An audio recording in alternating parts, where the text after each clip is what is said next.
ಹರೇ ಕೃಷ್ಣ.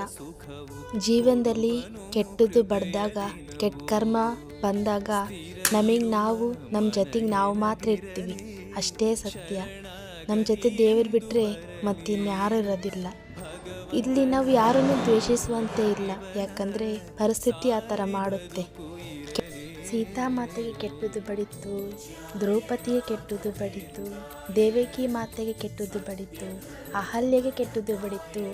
ಆ ಥರ ಕೆಟ್ಟದ್ದು ಎಲ್ಲ ಸಂಭವಿಸಿದಾಗ ಅವ್ರ ಜೊತೆ ಇದ್ದಿದ್ದು ಪರಮಾತ್ಮ ಭಗವಂತ ಮಾತ್ರ ಅಲ್ವಾ? ಇದೇ ಸತ್ಯ. ನಮ್ಮ ಜೊತೆ ಪರಮಾತ್ಮನೇ ಇರ್ತಾನೆ, ಭಗವಂತ ಮಾತ್ರನೇ ಇರೋದು, ಮತ್ತಿನ್ಯಾರೂ ಅಲ್ಲ. ನಂಬೋದಾದರೆ ಅಂಥ ಸ್ವಾಮಿಯನ್ನು, ಪರಮಾತ್ಮನನ್ನು, ಭಗವಂತನನ್ನು ಸಂಪೂರ್ಣವಾಗಿ ನಂಬಿ ಜೀವನ ಮುಂದಕ್ಕೆ ಸಾಗಿಸ್ಬೇಕು ಅಲ್ವಾ? ಹರೇ ಕೃಷ್ಣ.